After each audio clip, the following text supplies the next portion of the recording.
Hey everyone, and welcome to Superhero Speak. I'm your host, Dave. Oh, John, wake are up. we? Oh, sorry. Are we online? Are we? I'm. Yeah, John. Yeah, Chris. here mostly. And we don't know Ugh. where JD is. Oh, bastard's probably taking a nap. He is probably assuming that the intro is longer. I created a new intro to. Yeah, I'll explain that real quick. Obviously, if anyone's watching, they might have noticed the intro is shorter and it's different music and there's nothing else. I created that to be the intro music for the interview series that we're doing. I'm going to expand upon that for the main show, but one of the things is the music that's in the background of our main intro I got from a royalty-free site, but we keep getting copyright claimed on it every time. It And does. It doesn't matter what music you use. The places There he that are is. allowed access to YouTube to make copyright strikes, like they're unregulated, and right. there are whole groups out there that will just send copyright strikes to everything, including like they'll take a music copyright strike against some place that is just like a chat with two people. Right. So long And story short, I was like, I'm going to create my own music. I went to college for music composition. Like, I've been in many bands. I can write something real short and catchy just to be the intro, and that way, if someone tries to copyright a claim, I can go like, "Whoa, no, I wrote that." So, All right. hi, JD, Hey, you're alive. You made it. I have a 7-year-old, and sometimes when dinner goes awry, it requires some dadding. Ah, Daddy. Yeah. so how is everyone doing this week? John, you are tired. Why are you tired? What's up? was at Otakon this weekend, and I went to a lot of panels. Doing a different kind of dadding. Daddying. Daddying. Yeah, as I was telling you two before we went on, like there's panels all throughout the day. But if you want to see some of the interesting stuff, if you are a person of culture, then nothing with tentacles gets shown until after midnight. So Culture now. Means a culture like when you get your throat cultured and they just let things kind of filter. Ah, Yeah. A cultured you get treated for sure. so yeah, like I am totally done, just really tired, but I had a lot of fun. there you go. I- Did you take any more pictures than what you put on Facebook, or? There's a few more. Yeah. I am really surprised at the number of people there. I think it rivals the last New York Comic Con that I went to just before the pandemic. There had to be 250,000 people there. Like New York Comic Con has that one big area for vendors, but I think the size of the artist alley and the vendor area in the Washington D.C. Convention Center rivals that, and then there's all the other places they had videos and panels and stuff, and there were still times when I couldn't walk around the place, especially Saturday, especially on Wow. actually including on Friday too, which really surprised me because normally we've been to cons before. Thursday Right. and Fridays are kind of light, and then the kids get out of school or whatever, and people take off of work, and but no, this thing was packed to the gills. Yeah. Nobody works anymore. People need shit to do, right? It's true. Sadly, but that is true. it was fun. Yep. Cool. How about you, Chris? You haven't been on in a while. There are a couple of reviews. We just put the Hulk one up yesterday, I believe. So people should go check that out. But other than writing reviews for us, what have you been up to? I don't know. Nothing much. Enjoying the summer. Probably working too much, writing too much. I was supposed to take some time off, but then I got a good idea. And so, I don't know. I work really far ahead. So, as of right now, I've got books through like 2028 planned out. But then this new idea that struck me over the last few weeks that I've been in, I think it's going to jump the line. So once I can talk about it more, I will. But probably, so I'm just excited about that, and Cool. that's it. Nothing really going on. All right. How about you, JD?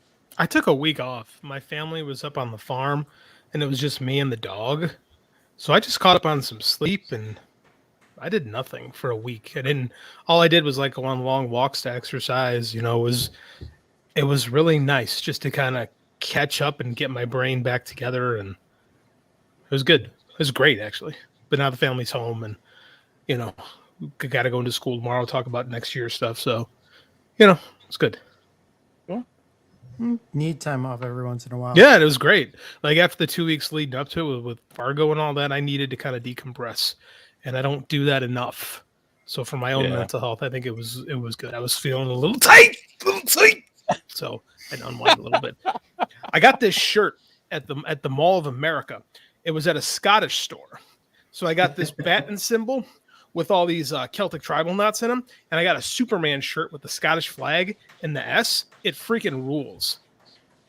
Cool. Nice. I thought I'd tell you guys Why that. not? Can you imagine a Scottish Superman? He'd be very angry. John Cleese wrote that British Superman story. Anybody remember that? I do remember that actually. Oh my god, I forgot heard of about that, but I that. never.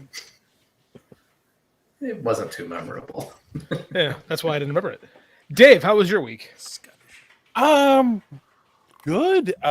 Actually, a couple exciting things might be happening for the podcast, which I really can't talk about yet. Apparently not. You haven't even told us. Yeah, Well, you know the no, JD, you know the one. Oh, that thing. Yeah. Okay. Yeah. Thanks to John, we'll be honored in a. We're gonna be honored in a comic book coming up. I want to wait till things are more finalized. I've been talking with our friend, and he's real excited about this too. So, I have to send him some pics too. Yeah, all right. or he's just going to use your Facebook profile picture. Oh God, no! I sent him a sweet one of me in a visor. I think I might do the visor thing more often. I really liked the way it came off. And we're going to be doing possibly going to be doing something interesting at New York Comic Con this year. Once that all gets finalized, I will announce it on the show, obviously. And yeah, still doing interviews. The second one went up on Friday. That's Nicole Kane. She's a creator from Australia. Does a book called Fox and Hound. Really great conversation. We talked about the differences between American and Australian culture around comics. It was kind of cool. And this week is going to be the guys from Social Studies, Adam Mollyhawk, and his artist. I can't think of his name. Mike. I can't think of his last name. But I mean, Adam's interviewed you a couple times, JD. So returning the favor. So that'll be cool. And yeah, that's been fun doing that. It's extra work for me, but it's still fun. And I read Sounds a great. comic. Did you guys read a comic? I also read a comic. I realized I have so it came out originally in a 5-part series. I'll talk about this more later on. I only have the first one. That's all I ever read of it. So this was interesting for me. I got all 5 of them. I mean, Well, I bought it. You can't miss an issue of My Little Pony versus Transformers. That was what we're supposed to read, right? Yeah. We'll talk about that. And the other thing is, I watched the finale of Secret Invasion. Chris, have you watched Secret Invasion at all? Unfortunately, yes. Yeah, I know wow, JD, that's you what I have hear no from interest in everybody. it, but I got up to episode 3 and I just did you haven't watched it? No, but I've heard enough about it that I know the entire plot and I know how stupid the Blood ending plot. is. Yeah, Yeah. well, that too. Right, exactly. My wife watched the first 2 episodes of Secret Invasion. The Michelle review was, it's kind of boring. Wow. Yes. Yeah, and then Very the boring. ending, it's so funny because like the ending is so obvious. It ends up being 2 Super Skrulls fighting each other, but how you get there, like they fake you out. Oh, look, Fury's giving himself up. No, he's not. I mean, come on. I think everyone saw that coming a mile away. And then there's this Super Skrull versus Super Skrull. Why wasn't there more of that though? Why wasn't there? No. Like we should And be then- shitting on it because it's like trashy, and like every week they're like, who can you trust? We don't know. Is this person dead? I don't know, they're alive. And they didn't hardly do any of that. It was just boring instead. Yeah, Like, you were never left why would guessing. you at go in anything. that direction? And- It's crazy. And one of the things JD you said early on is like the actual comic had no real impact on the MCU. I don't Not think really. this is going to have. I don't think this is going to have any impact on the cinematic universe. Except one thing that's weird. Rhodey, it was a scroll. That was the big reveal. Sort of. It Sort of, wasn't- but but you see him being released, like his kidnapped version being released at the end, and they've said that he was captured at the end of Civil War.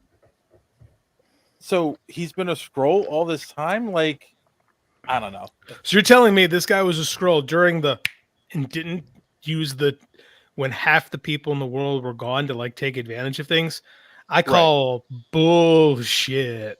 Yeah, Yeah. exactly. It doesn't make any No. sense. Wasn't there a thing in the comics where they were sleeper agents and they didn't know they were scrolls? There were that Yes. was a thing in the Yes. comics. That was They didn't do this. They didn't do that They- at all. So that No, could have they been didn't. interesting, but they I didn't do think- that. When the show launched, I thought it was funny because the director whose name in the showrunner name slipped my mind. We're like, yeah, we didn't really dig too much in what the comic did. We're more interested in what we were gonna do. And it's like, oh yeah, good call there. It wasn't like Secret Invasion was this great story that Marvel did, but I don't know, it got Did it? people interested, but which Like, seemed it to be a could have major been problem. Yeah, it But could it- have been interesting if there was a whole like But it sleeper wasn't. sleeper agent did. aspect.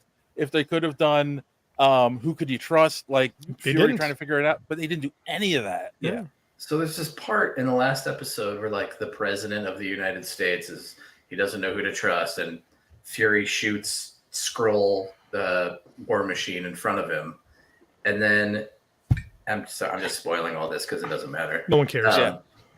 And then there's this part where the president goes on the attack and he releases a statement saying like, we know you're on Earth, all you Skrulls, we're going to find you and we're going to kill you.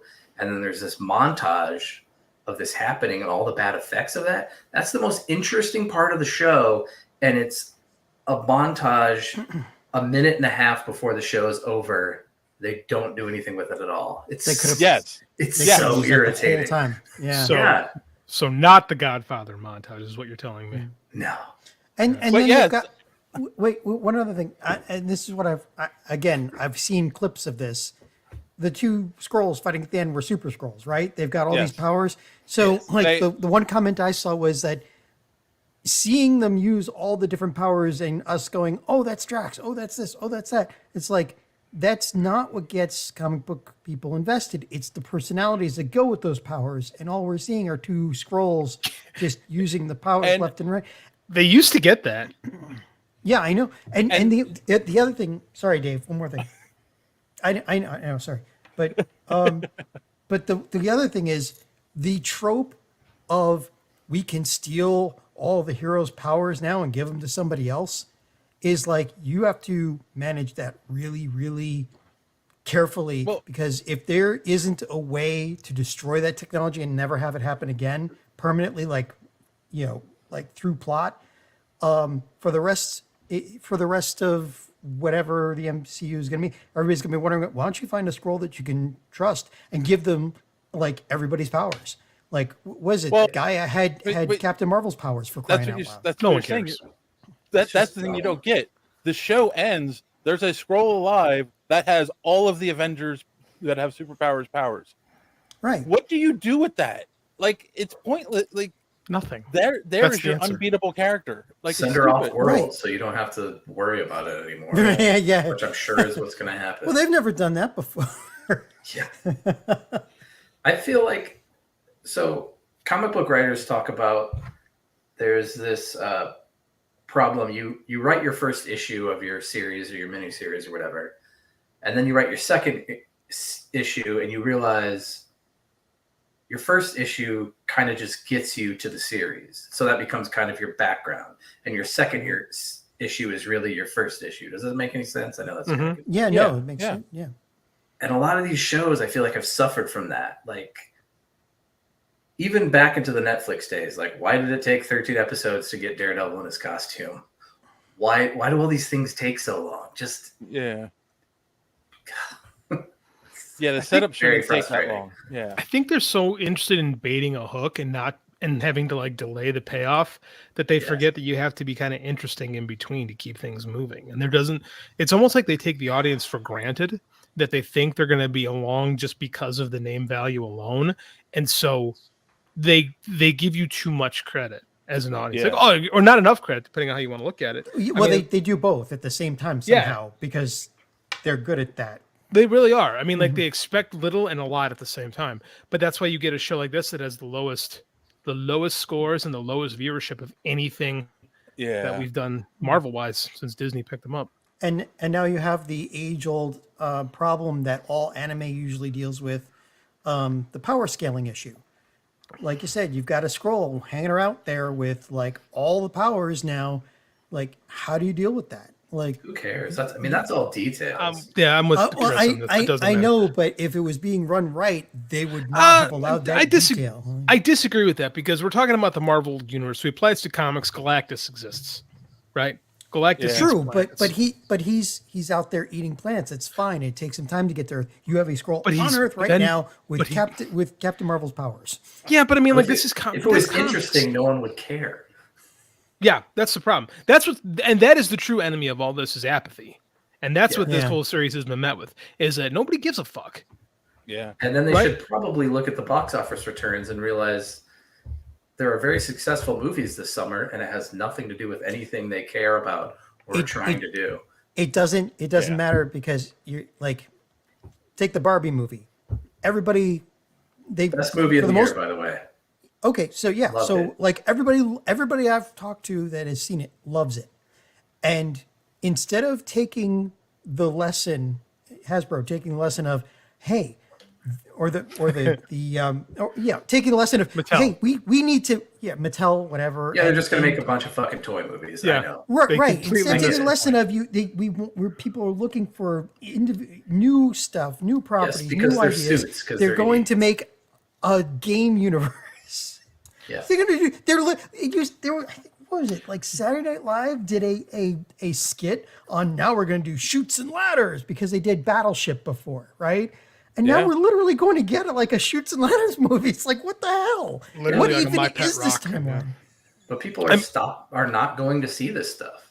That's No, the because- problem. But that's the problem is these guys, these suits guys, none of them really have like a background in psychology or understand why things appeal to people. They try to boil it down to like the simplest quantifiable reasons because none of them have a creative 4 bone in their quadrants. body. Yeah, because none of them are creative, but none of them understand like appeal. So it's always like, well, this is clearly what people want right now. When the story of 2023 at the box office are people are tired of franchises. They're really tired of them. I'm very curious how Yeah. next week's release is going to go. Because I forgot to mention this, I got to see the Turtles movie. They had one-day sneak previews, and me and Andy went and saw it. Mommy needed a nap because she had driven 6 hours home from the farm. So Daddy agreed to take our little buddy to the movies. And I won't give you my review for the show, but but are people ready for it? Right? Yeah. There's been a lot of Ninja Turtle movies. Does America want another one? I don't have an answer for that. Yeah, I don't know. I have a feeling it's not going to do well just because of that. Like it's just a Could be. retelling of It's a set unique. of characters. It's unique. Yeah, We'll talk but about it every next week. Every retelling is unique. Pause, Yeah, but put a pin. Let's put a pin in this before you Okay. guys see it, and we'll revisit this next week because I It's do all have the- thoughts. Well- I'm more. Well, look at our show, for example. Right? What episode has done the worst for us this summer? Have you been paying attention to our numbers, Dave? Do you know what show has got the least amount of viewers? I don't have any access to the numbers. Our Indiana Jones review, Oh yeah. like far and away, has done the worst of any show we've done this year. Hey, Like yeah, if that'd be that's not, better. but that's what I'm saying though. Like that was something that everybody thought was going to make a big impact this year, and it came in and went, and nobody really gave a shit. No, you know? exactly. Franchise fatigue, and then they also It's forget real. that people hated Crystal Skull. People hated Crystal Skull, and this The- is the like, mo- and Like people talked- want to blame whatever. Remember when Solo came out, that Star Wars movie? Oh Mhm. yeah. That did very bad. That did very bad because people didn't like The Last Jedi, which came out 6 months before that. Yeah. That's a big part of that. Well, what's Mm-hmm. the last Teenage Mutant Ninja Turtles we had? A Michael Bay one. Who And knows? I don't Michael know. Bay effect on the Transformers movie happened. So Yeah. like he's They We'll have to better see look- how. I We'll have to don't see know. how word of mouth does. I mean, I think that's also one of the reasons they do. I these think that's early probably previews. why. I think that's why they did it. So dudes like me get on Twitter and be like, "Oh, this movie's the best Ninja Turtle since 1990," you know, which is how I feel. Randy is reminding us that he is the only person that liked the Solo movie, which is good. Stick around later. We've got news connected to that. I actually thought it was okay compared to most of the sequels. I thought it was highly mediocre. Yeah. I But, I didn't mean- love it. I didn't hate it, but it was better than the last two Star Wars proper films. Yeah. So, All right. Well, let's do a little social media madness. boo hiss. yeah. Well, the first one is a tweet from JD Weird. where he was right Another after I sent an email to the guys saying, okay, here are the movies we probably should review going for the rest of the year, all comic book related titles, and Craven was on the list. So as soon as God. this came out, JD had to tweet at me that Craven has been delayed until 2024. Hopefully, Sony never puts it out, and we never have to watch this movie. To which Randy replied, "Not all bad news, it seems." Nope. By the way, Beyond the Spider-Verse was also indefinitely postponed too. At this Well, point. here's the problem with Beyond the Spider That's in Verse. the news. Yeah, we'll touch on that again. Yeah. Okay. I said JD's just happy because it's on our list of movies to review. And then Randy said, White Panther will return eventually. Ugh. Which JD said, Such a unfortunately. good joke. It is a good joke. I like Okay. the joke more than I like the potential of Oh, having to see yeah. the movie. Yeah. I might skip that. Then on our I do a shout out tweet when we talk about the people on social media, and it's funny because the response from two of our faithful listeners was JD about to destroy his router on live video. It's about the best entertainment out there. Was I really that Keep bad? up- I don't remember. Keep Oh, up the you good were work. pissed. Just be sure JD does connectivity test before every show. That's from Kassan. And Randy You commented, seemed fine. I to have a me. bad connection. And I was frustrated. You guys have never seen me like angry. Like you were, yeah. I And know. yet It was ev- just frustration. And frustrated. yet every time you get angry, that's when we get the highest ratings. Oh, well, and in the that best case- and the best comments from you. If that's the case, motherfucker! I can't turn it on. It's not a faucet. Hey, we just gained 2 viewers while you were doing that. All See? right. What the hell? Hulk out. And the last thing was we talked about what's her face? Jennifer Garner is coming back as Elektra in the Deadpool 3 movie, Maybe. maybe. To which Mauricio RMC, I don't know if that's how you pronounce that. I swear I have nothing against the actress, but I want her Elektra. Oh, I think her Elektra was by far one of the low points of this movie. So frankly, unless they laugh about it, I don't see the reason for her to come back. Well, Deadpool's going to kill her. That's the whole point. I Yes, think. exactly. It's a joke. Hmm. Yeah. Right. Right. Thank you, Kassan. He says I get it. The best thing is to laugh it off. Yeah, it's fine. I appreciate that. I hope if they do multiverse stuff in Deadpool, it's for like the first 5 minutes because I don't really want to deal with it. I'm so over the I'm so concept of tired of it. multiverse. It's so. It's like when Into the Spider-Verse came out, I was like, oh wow, it's a multiverse. That's really cool. And in that time since I used that sentence, I have just been beaten over the head with the concepts of the multiverse. Here's the As a problem. long time DC reader, I never thought I'd say this, but I am freaking tired of the multiverse. But if Deadpool does it, It's gotta fine. Yeah, bet it'll that make a you'll joke. They'll probably do. They'll make it a joke, and that'll be Yeah, fun. that's got to be the bookend. That should be telling everybody, okay, we need to stop multiverse. Please. But the funny thing is, a lot of these, not all of these, but there's already movies in the can or projects in the can that deal with multiverse stuff. You know what? Here we are, and people, and how's it? And again, how's it going? How are we doing? We're not doing very good. Like people are tired of this stuff. Speaking of multiverse, there is on YouTube. There is a trailer for Justice League versus Godzilla. And not versus Godzilla, versus MonsterVerse. So King Kong What? Is it a and cartoon Godzilla. or something? Or is it It's some a gag? cartoon. No, it's going to be a comic. It's a comic. It's Oh, I'm sad. so out of the It's- loop. It's kind of sad. All right. It's the cover of their previews. I'm like, really? This is the most important comic you're putting out this month? That's really pretty sad. bad. Is a crossover with a I don't know. Yeah, it's very sad. With a giant lizard, which, with in a universe with Superman in it, even what's Godzilla going to do? Come on. Eat him? I'm pretty sure. Randy- Okay. If all Randy says you get a multiverse, you get a multiverse, you get a multiverse. Yeah. Nice. And if all Nice. things are equal, Godzilla versus Superman in a world where I'm not super jaded is actually kind of interesting. But Too I'm late. super jaded. Yeah, it's too late. All right. It's Well, on the algorithm If it were Shin nonsense. Godzilla, any other Godzilla, no chance in Okay, hell. you're right. I don't know about no chance, but Shin Godzilla and Superman is interesting because you can have all those little like demon dudes flicking off his tail fighting the Justice. You know And- what? and Maybe sh- this isn't a bad idea. And Godzilla constantly evolving to deal with. He would turn into Doomsday basically at the end. But all right. Well, that was it for the social media madness for the week. So here's our good friend Don to tell you how you can follow us on social media and be part of social media madness for next week. Enjoying the show? Do you want to be part of social media madness? Well, go ahead and head on over to superheroespeak.com. You'll find all the links you need, episodes of the show, comic reviews by Chris, and other articles. We're posting stuff on there all the time. And while you're there, you can also check out the rest of the Geek World All-Stars podcast network. Include great shows like the Pop Prison Power podcast, Colt 45, baby, So Wizard podcast, Fans on Patrol, the Gorilla Brain podcast, and of course, Superhero Speak. Hashtag GW All-Stars, and you're not going to be disappointed. So, make sure that you are commenting on our Twitter articles. Could be a poignant comment, could be a stupid one. Either way, gives you a chance for Dave to possibly mispronounce your Twitter handle.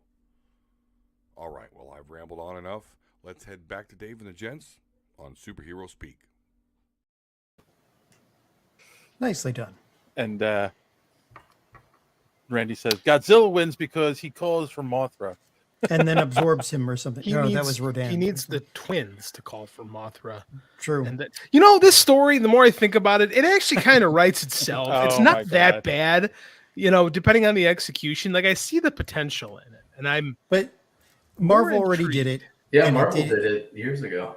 that's Yeah, true. Marvel did it, and So so I was going to have to say thanks for that, Don. And you can watch Omega Level Nerds, but he doesn't have a podcast anymore. So and he let's said bring him on. he said he You can't need do Don. Sundays. Don, come back. Oh. He said he can't do Sundays, guys, because he's busy on Sundays now. So, Oh. but he does miss you, and we'll figure miss him something too. out. All right. On that note, here is JD's favorite part of the evening. We're going to play a quick commercial and be right back with the news. Some podcasts are like this. I think that our misunderstanding concerns the intent behind what I would consider an act of love. When I pull the covers over our heads after a sizable fart and turn our bed into a linen gas chamber, it's me sharing with you, whom I love deeply, one of the things in my life that I'm most proud of, and that is the decibel level and aromatic violence that my sphincter is capable of. To bask in it together is a bonding experience that has the potential to deepen our bond of love, and she's gone. And some podcasts are like this. You want to make a lot of money, WB? This is what you do. Take Batman the Animated Series. Do that! Just do that in live action. Sold. Superman the Animated Series. Do that!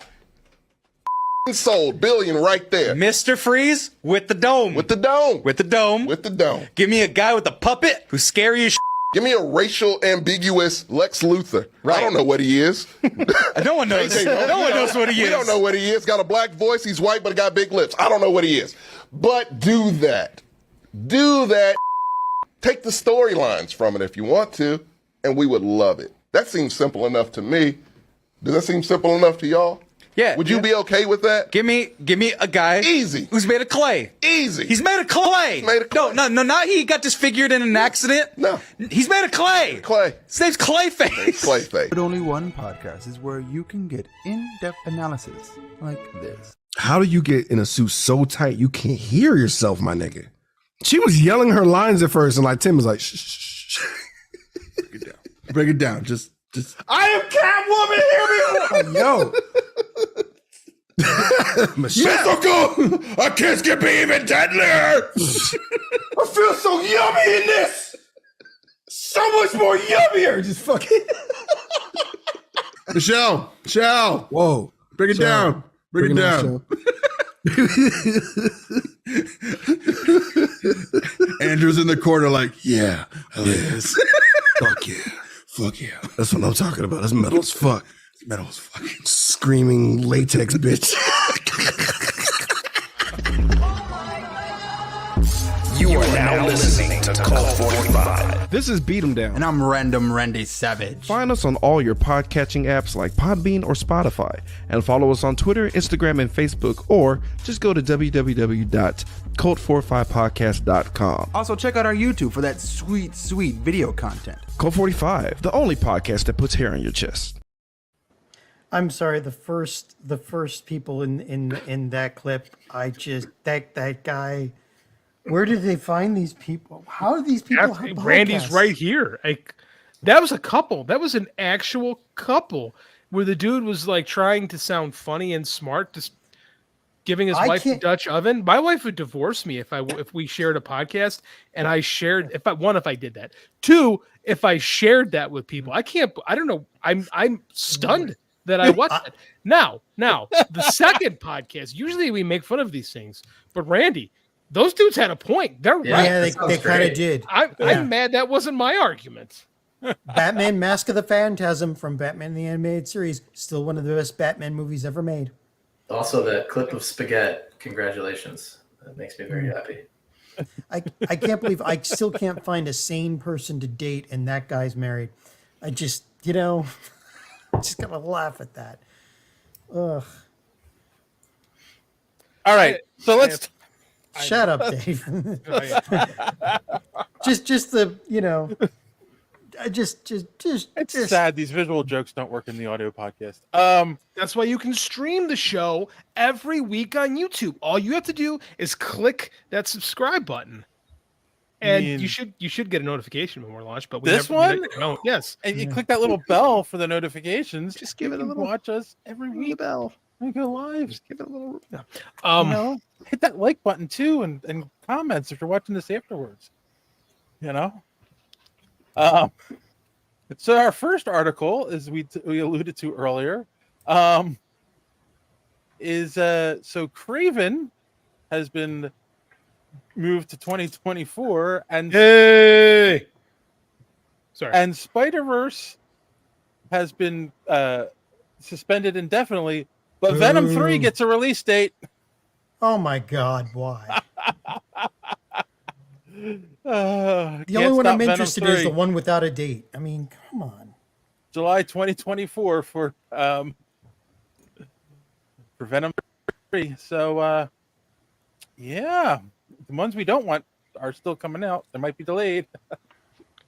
The problem with Spider-Verse is they haven't started working on it. They aren't working on it. Like, they haven't animated. They're not even animating it yet. The animators came out and said, I don't know what they're thinking. We're not even close to this. And they haven't, think about this. They haven't recorded the voiceovers yet. Which they cannot and now the writers and the can't do now. Actors on strike. Yeah. But that's the thing, is it's like, if this movie was on pace to be released, not just in March, but in the year 2024, that would have been done a while ago. The last one took 4 years to make, right? What planet? Who was Sony trying to sell on this? There's no way that even if we didn't have a strike, this wouldn't be happening. They presented it like it was already done. They lied to you. Yeah, we make both of them at the same time. Yeah. No, you didn't. Yeah, and that's what gets me is like, why would you lie about your most successful, Spider-Man movie that isn't part of the MCU? I think you just answered your own question. Might be right. Yeah, I don't know. This is crazy. They didn't want it to take away from Craven. Don't they want a tax write-off? Can they just shelve that movie? Yeah, of all the things Seriously.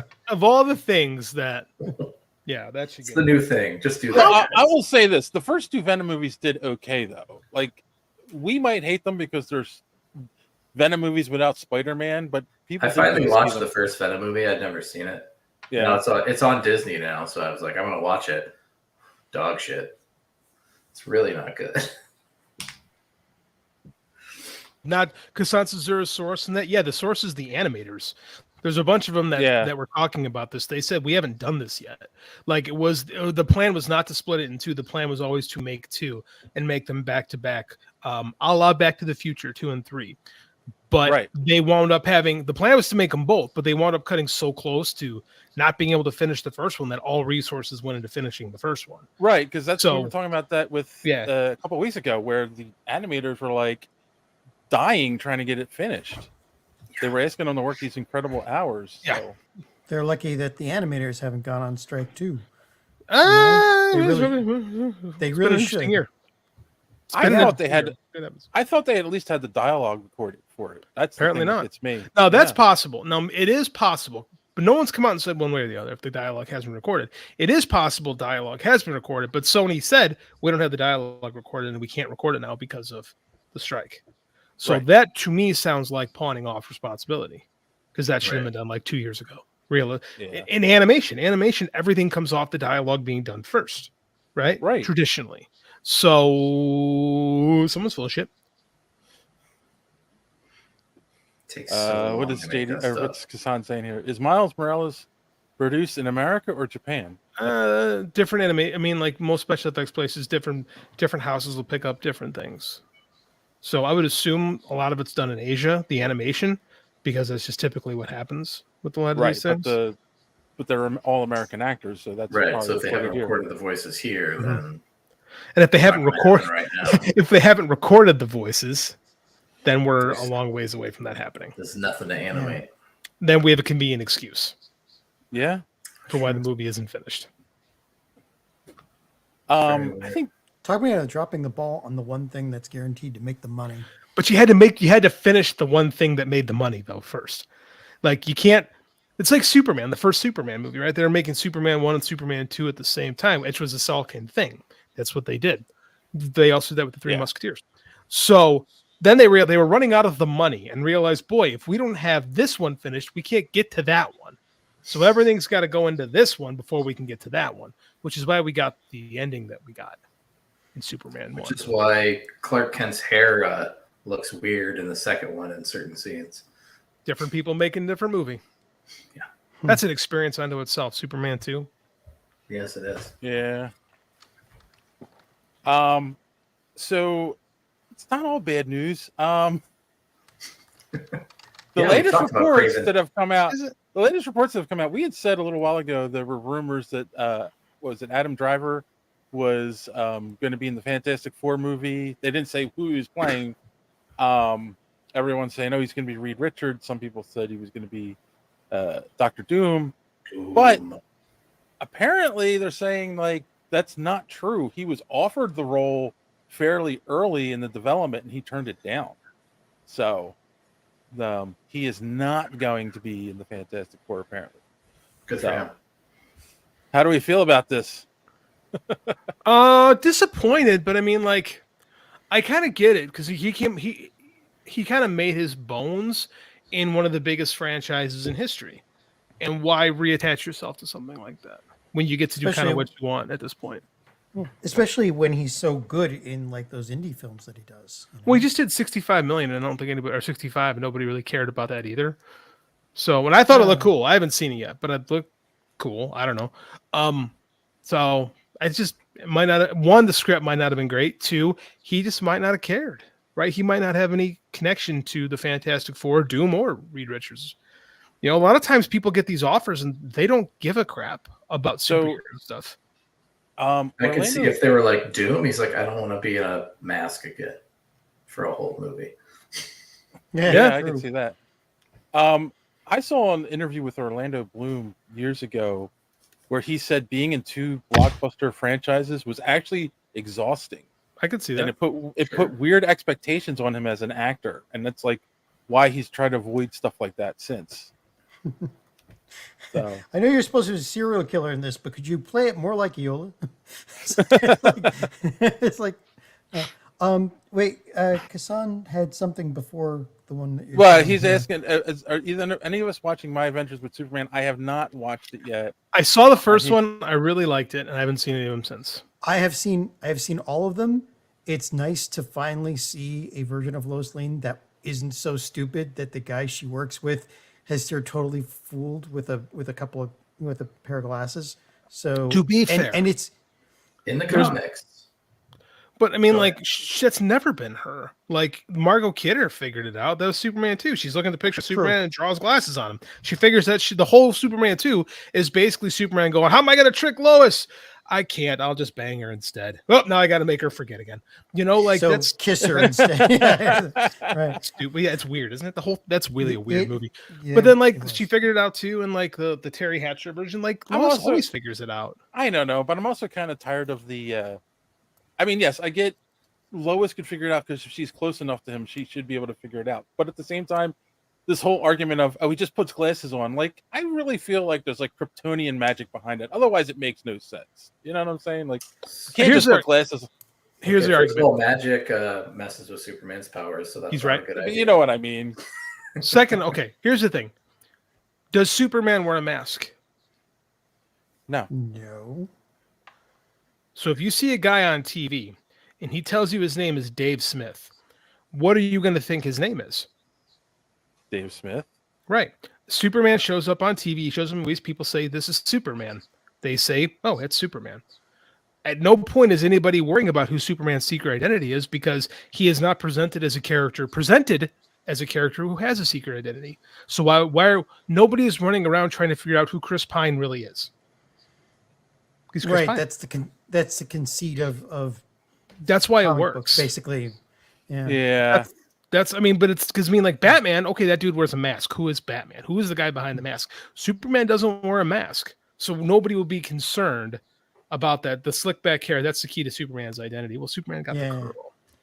But more to Kassan's point, I've caught up on it, and it's one of the very few shows that I am desperately waiting for the next episode. It is really good, and I'm still waiting. They haven't expounded upon how his power set works in this reality. Like it's a little bit different, and mostly because we're basically watching Superman Year One. So it's I can't wait to see for it. It is good. It is really good. All right. The episodes are just too short though. I like super petite Lois, right? I like what you see because like she's this tiny little girl and he kind of like turns to jelly around her, and he's like, I love the visual of it. It's adorable. I mean, like it totally works, right? I'm a fan. I've only seen one, but I liked it. I got to see the rest. All right. Okay. Yeah. Well, you alluded to this earlier there, JD. Donald Glover will be writing Donald Glover and his brother. I can't remember his brother's name. Will be writing the Lando series for Disney Plus. I found this interesting for a few different things. Originally, the person who wrote the movie was going to write the miniseries, and he decided to walk away from the project. So Donald Glover decided to pick it up to keep it going. Didn't we hear from Kathleen Kennedy that they weren't going to be recasting people? Like that was the problem with Solo.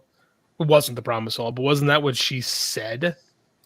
I think as an immediate reaction, yes, I believe. Yeah, I think it's. I mean, granted, Donald Glover is the best part of that movie, right? So yeah, right. I guess I'm okay with it. He also started as a writer, so this isn't as shocking 30 as it Rock, sounds. Right? Yeah, he wrote on 30 Rock, and that's a hell of a training ground.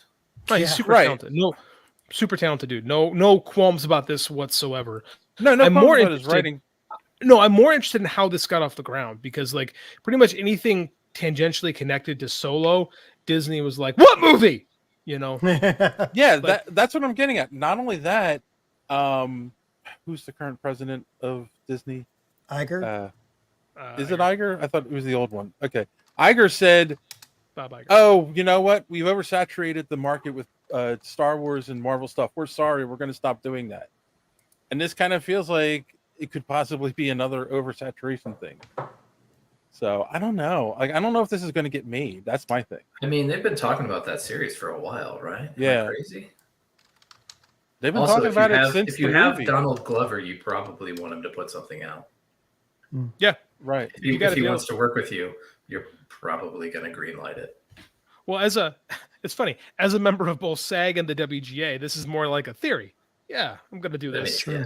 soon, maybe. True. Yeah, that's the other thing. Like, he really can't technically do it. Not right? really can't do it. He cannot do it.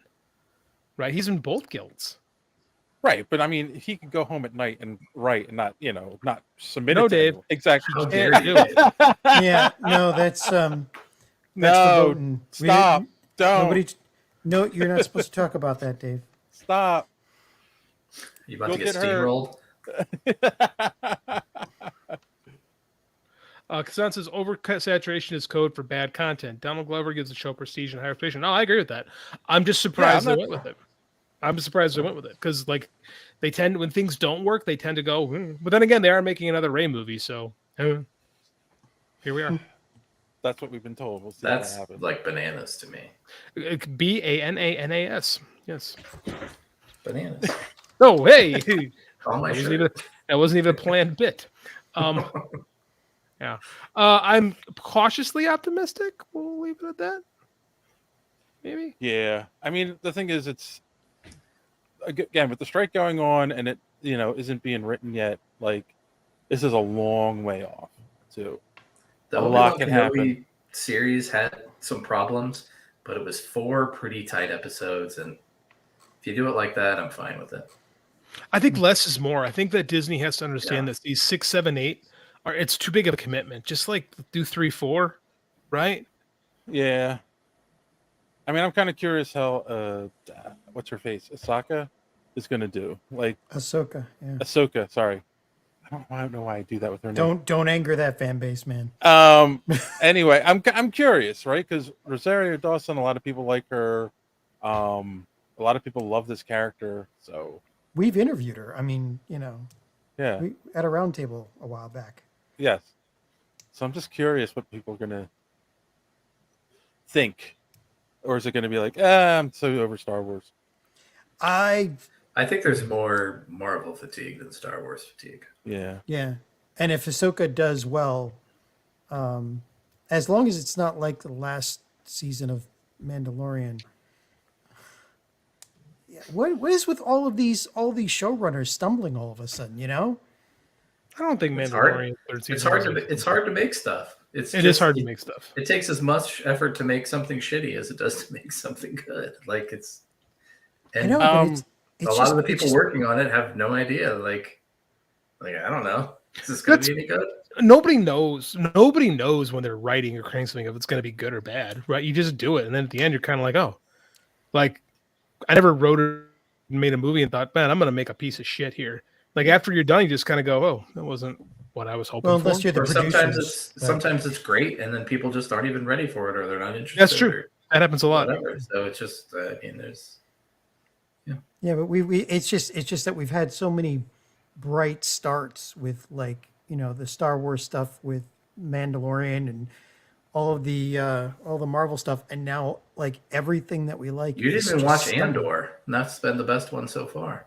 Oh yeah, you're right. You're right. I haven't watched Andor, and I've heard it, like every Yeah. thing, every review I've read about it is just like extolling its virtues. I don't get this question here from Is it just, Hassan. is it just me, or is Ahsoka good women versus bad men? I have not gotten that vibe off the trailer. Possible. And I think if you've watched Rebels, you understand the history with Thrawn, and like it makes sense. Like Yeah. it's Thrawn versus her. Now you don't know how it's Andor is A+. Yeah, like there's a history there with the characters. Like it makes sense. And there was a bad female Jedi in the trailer, so I'm not really sure. Oh, wasn't she one of the sisters? Or I don't or know. no. She's one of the Dark Jedi. Yeah, Not there's not. they're not yeah. Sith, they're Dark They're not- Jedi. Right. The right. orange They- lightsabers. Not Right, red. the solid orange lightsaber. They're the only lightsabers that don't have a white glow in the middle. Right. So It'd be interesting. All right, and then the last piece of news tonight, guys, because there really wasn't too much interesting to talk about. But I'm all in on this. All right. Marvel revealed they will be revisiting the original Secret Wars comic series. It's called Secret Wars Battleground, and it's being written by Tom DeFalco. I'm all in. I'm sorry. Should be written by Jim Shooter if they're revisiting the real original. That is true. I would stop it. Tom's one of my favorite writers, so I'm definitely going to check this out. Any interested in you guys reading this? well, No. if you say it, I'll check it out. See above. See John and his. There are no new ideas. True. No, I mean, you know. Fair. It's like when they did Civil War II. I'm like, what? Is that what you're going to call this? Like, Civil really? War II Boogaloo. Are we? Yeah, that was terrible. Are we ready to talk about that? CB Cebulski's era of editor-in-chief of Marvel Comics has been a big wet fart. Sure. Yeah. I think so. We can talk about it. It's just an opinion. It's a lot of duds, a lot of problems. A lot of duds. People are loving the X-Men stuff, but I'm not hearing a lot of good things about anything else. Yeah, That's just what I know. Like Don and my buddy Jeremy love X-Men, the current X-Men run, but I have not read any of it personally. Some of the stuff I've read, I'm like, with the X-Men stuff, but I read the beginning of it and I thought it was pretty good. No, yeah, I did not keep up because it's impossible to keep That's up. the problem. This is what everyone, like all my friends, Yeah. like, oh, like you got to read X-Men. It's been great since Hickman took over, and I'm like, oh, how do I read it? Well, it's almost as bad as the Claremont days. You have to read these 8,000 books to catch up to where you were. It's just daunting. Like there's a lot to read if you want to. One cool thing they did with the Hickman stuff is they released them in the order in which they published them in like little trade paperbacks. That's good. So you would get like a trade that had like X-Men, Excalibur, X Factor. It had like all those issues. If you wanted to keep up, but again, you're gonna buy 30 of those. You know what I mean? Yeah, So that's it's daunting. still it's a huge commitment. Yeah. right. Which is, I mean, again, well, I think that's part of the problem too with where we are with Marvel and stuff like that. Is the Marvel cinematic stuff is that like it's a big commitment, right? Like following these like never-ending cycles, these never-ending stories. It's a lot of commitment. It's not like, hey, I watch General Hospital well, it is like that actually, because General Hospital or whatever every day, right? That's a commitment. right. I mean, Marvel has always been like the monthly comics. Mm-hmm. Monthly comics kind of no longer matter. They're all written for trades anyway. DC's always been better at like the perennials. Absolutely. That's one of my. And so now that we've made that transition, it's hard to get into like the Marvel stuff. For me, anyway. No, I'm with you, man. I think that's been my problem with Marvel for a while, where it's hard because again, it is. You're right. Marvel's big thing was like, oh, we had this big steeping continuity, and everything is connected, and we have this big web of stuff. But it makes it really hard to get into, right? Whereas DC always tries to be like Marvel, but when they're DC stuff, it's pretty great. Like everything like DC that's not like continuity focused, typically for me anyway, hits, right? Like your new Kingdom comes, like you're just like your perennial stories. Yeah, your perennial stories, like you said. So like what's the Iron Man story? You know what I mean? It's like it's hard to even like, you know, Demon in a Bottle. How old was I? 2, 3, 4 when that came out? You know what I mean? It's like, yeah, they're not as good at it. The Iron Man, the Iron Man story is Robert Downey Jr. in Iron Man 1. Like that is literally the most famous Iron Man story ever, right? And weirdly, it's Marvel's fault that we now have all this stuff written for the trades, because the near collapse of the comic book industry in the late 90s is because they tried to have their own distribution when they bought what was it, Capital, instead of and then DC went exclusive with like Diamond, and then they couldn't hack it, and then everybody had to sign up with Diamond, and then Jeppy and all those guys, they wanted to downplay single issues, and so they were harder to get, and so the companies had to pivot, and everything like went to trades like eventually. Mm-hmm. So you know what's funny? I was just watching a video. They did that in the 50s too. Marvel tried to be their own distributors in their mid 50s, and the same exact thing happened, and they wound up having to be distributed by DC. Mm-hmm. Yeah, and then that's when they were limited to like 6 titles a month. 6 issues a month.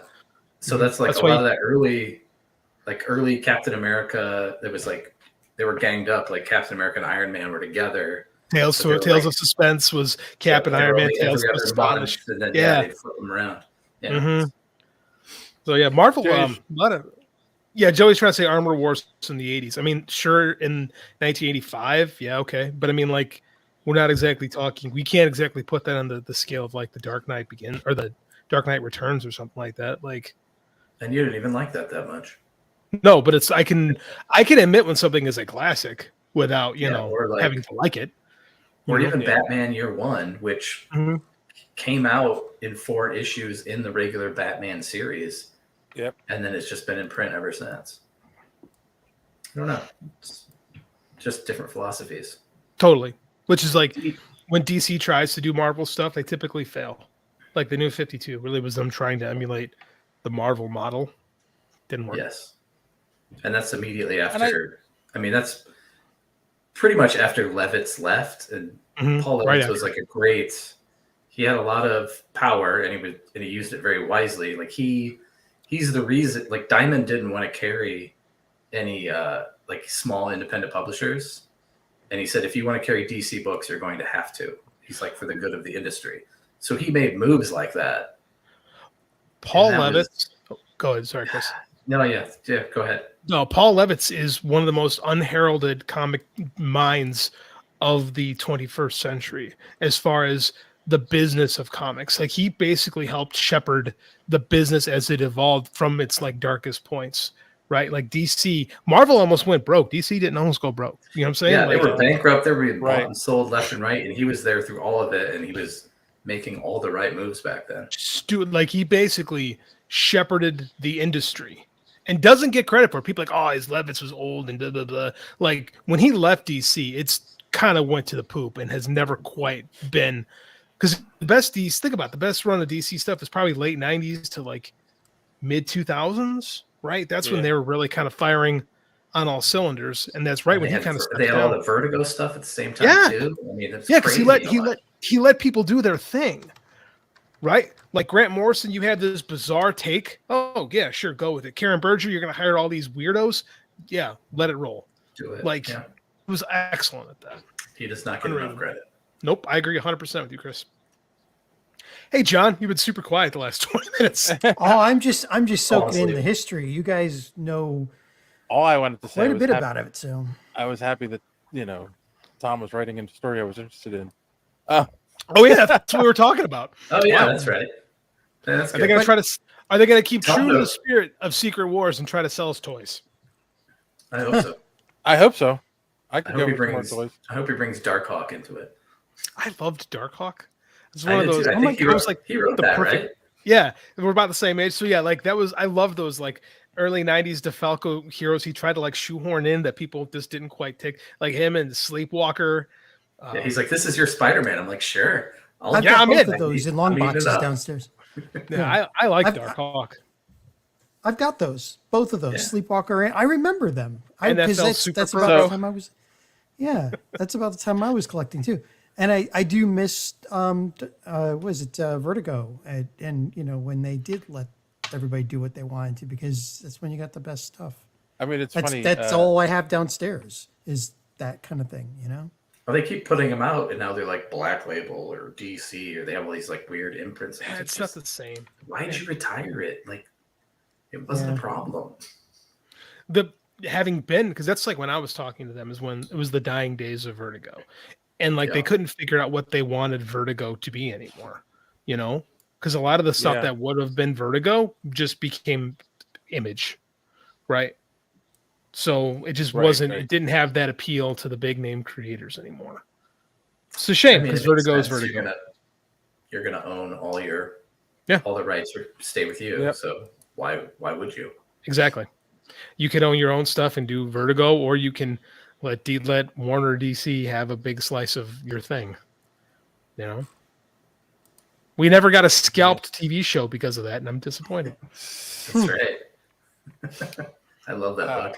Oh, it was so good. It was so good.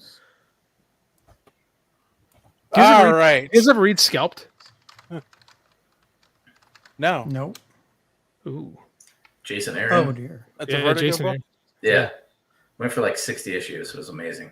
It's literally one of the best things that was printed in the the late 2000s, early 2010s. It's so good. It's a crime book. It's on an Indian reservation. It's an undercover FBI agent. I can't believe HBO hasn't picked it up. It's that good. It's nuts. I mean, I wonder if the rights are still. It was somebody weird like WGN picked up the rights. I remember that WGN wanted to do it. And I was like, how is this going to work? So I wonder if the option is if it hasn't expired or something. I don't know. We should get on the show. No, that's not going to happen. Yeah, probably not. Okay, Dave, I'm sorry. We don't know yet. Send him an email. Right. I will. Send him. What are we calling direct messages now that we're X and not Twitter? Sexting? All right. Anyway. Send him an X. An X. We're going to have to find a... We're gonna have to find a new Twitter soon. Are DMs XMs? That's the thing. Skims? You know, he's so brilliant. He never thought anything past. I'm gonna rebrand this X because he's wanted to call something X for the longest time. Well, X is gonna give it to you. But X is gonna give it to you. All right. On that note, we'll take a quick commercial break and be right back with our main topic. Once upon a time in the sewer, there were 4 cute little turtles. Who suddenly went through this incredible mutation process and became the Teenage Mutant Ninja Turtles. And then there was a sweet, charming rock musician. Who goes out of control, changes and mutates into Bebop. Oh, my. Look, they've decided to play together. And of course, they all live happily ever after. Now they Fun playmates. 90% sure I had that, as I had those as a kid. Not 100% might have been my brother, but I guarantee that toy was growing up. I love the over-the-top sound effects when they like kick and punch. Like it's toys, but that's how kids think. When you had a turtle toy, you had, I was totally making those sounds with my toys. We're here to talk about the Teenage Mutant Ninja Turtles story, The Last Ronin. Kevin Eastman and Peter Lard. What year was it? I don't have that written down. 20. Yes, pretty recently. Okay, so it's funny. Like it came out as a 5-part miniseries, and I only had the first one, and I don't know why. Did you not realize it was to be continued? Yeah. Oh, definitely. The end of that first issue is when Mikey falls out of the window, and it's you find out it's Michelangelo. Yeah. Right. Because there's no direct ties to time to any of them. I think you're supposed to think it's Raphael. I'm so glad most people did because he had all the weapons on him. So. And the attitude, right, you know. It was way There's quite a few just stories of Raph give going that up off in on the his first own. episode. And I mean, in fact, like, to get into it right away. That's basically why Raph dies, because he decides to go off on his own in this story. Mm-hmm. So yeah, after he gets angry at something, I mean, I think that's why they did that. Like the first one who dies. So anyway, what's okay? So I just read the whole thing. I read the first issue when it first came out. Then just read this. John, did you read it? Was this the first time you read it? Surprisingly, yeah. I knew that it existed, but I never read it until now. And JD, you said this is the first time you read it. First time I read it. I knew of it when it was coming out, but I mean, I've never read Ninja Turtles month to month in any form, really. Maybe the Archie book when I was really little, but I mean, like, I just never really collected it, like, which is funny because I love the characters. Not even the early black and white ones. Those I was like those 4 were like, when those were coming out. I was a young. I know, I was but a after young the child. cartoon, but they kept reprinting those. They And did. after the cartoon, those come out, and then everyone's like, "There's these like Ninja Turtle comics. They're like killing dudes and chopping their heads off." I bought it.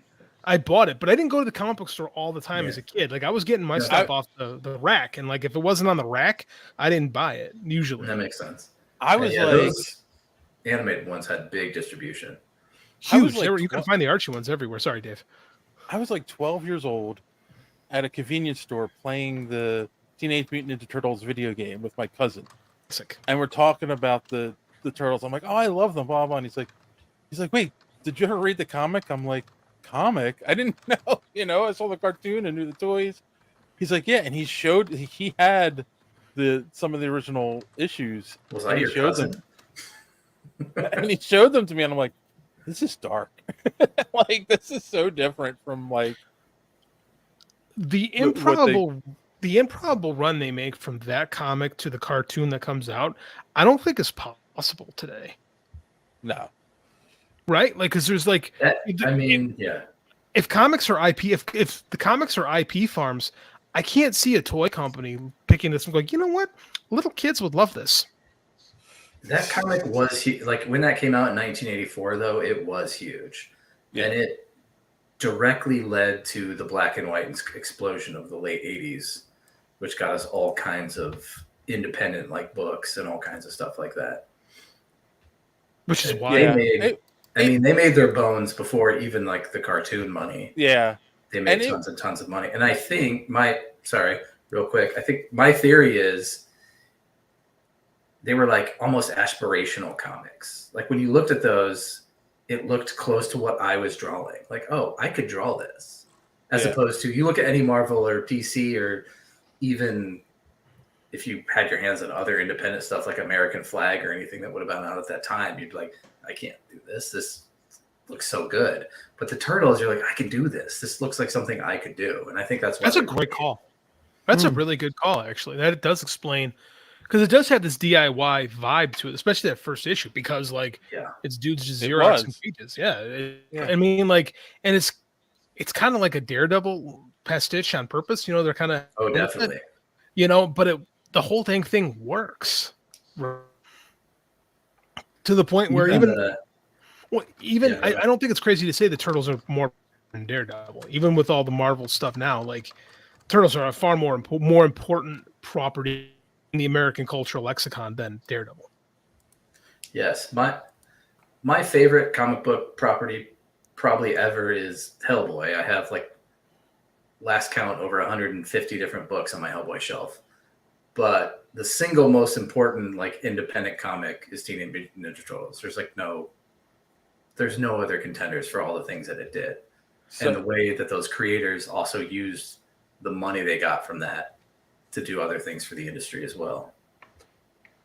All right. So then, same question to you. I'm assuming then you read this when it first came out. I did, yeah. What was your reaction when you read it when it first came out? I feel like I really liked the first issue, and then from there, I didn't like it as much. Okay. But I do remember thinking when I first read the first issue, I was like, man, I wish this was on like newsprint. I wish it was in black and white.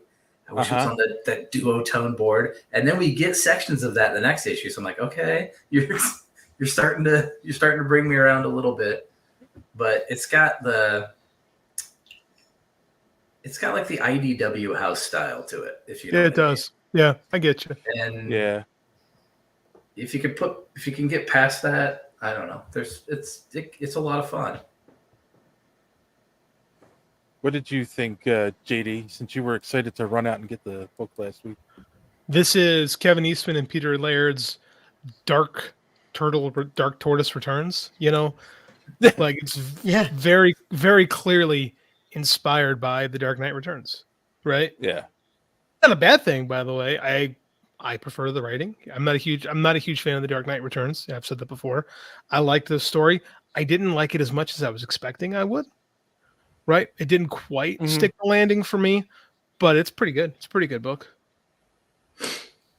They are huge Frank Miller fans, and you're right. The original Turtles was like a Daredevil and, a few other things pastiche, like Ronin specifically had come out like the year before. And then, so I do feel like this is the answer to stuff Miller did after that, specifically, like, because Dark Knight Returns would have been after they created the Turtles. Well, Sin City in there too, Yeah, a little bit. How about you, John? Well, first off, remember that technically the Turtles were created by ooze that dripped down into the sewer from the accident that gave Daredevil his powers. Yes, that's why it's all connected. But he's fighting the hand, they're fighting the foot. Yep. I never read the comic until the first TV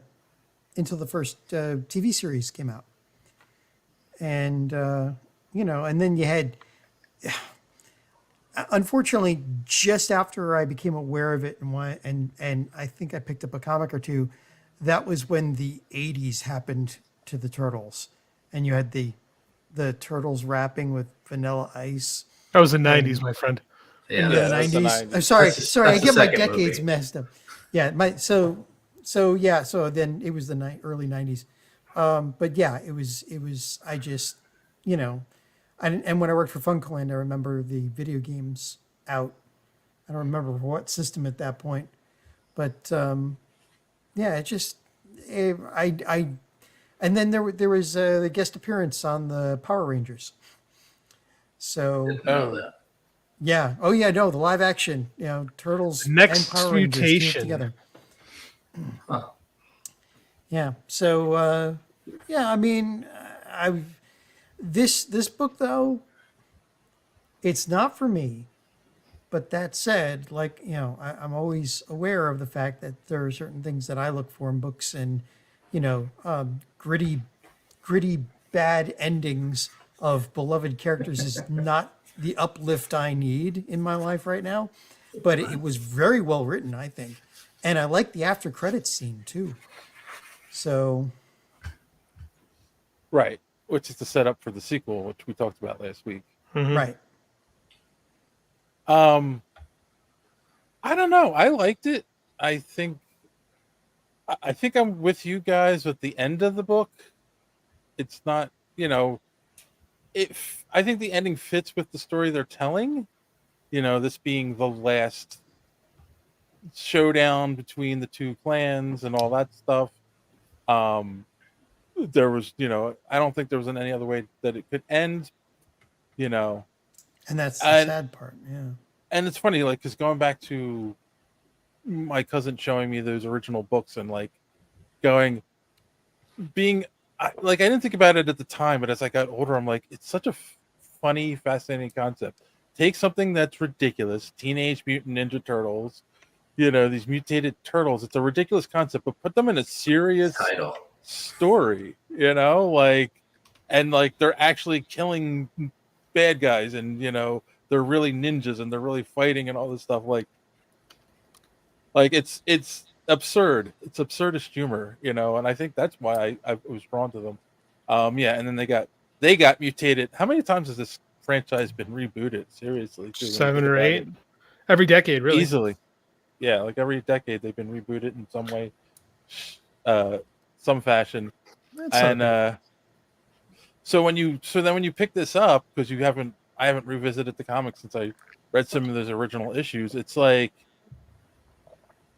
oh, this is kind of what I remember. This is cool. And I did like the flashback scenes kind of being done in the original style, the black and white, like, oh, this is something I could feel that you were talking about, Chris, where it's like, that was cool. Like, that was a good homage to their own work. But yeah, like, I don't know. I don't like the sad ending. I guess that's my thing. I think they knew this was going to appeal to people that hadn't been into it in a long time. So I think that's why you get Baxter Stockman and the Mousers and all this stuff from like the first couple of issues. Yeah, this stuff that old people like us are going to remember. I think that's probably why a lot of that's in there. I don't know how much of it before crying or whatever, because I don't keep up with it, either. So I don't know how much of it's within present Turtles continuity. I don't think it is. I think it's more inspired by by the basic, like when I say the end of it, because like it's always like the TMNT cartoon movie that came out in like 07. Right. It seems like it's like that's kind of like the good post, like what we think of as Turtles continuity, because you have Karai. Right. It's true. Elektra. I had a sneeze, sorry, and I had to hit mute or I'd have blown out my diaphragm on the microphone. No, so you have like the Karai stuff, and you have the Turtles not necessarily as teenagers, but older, right?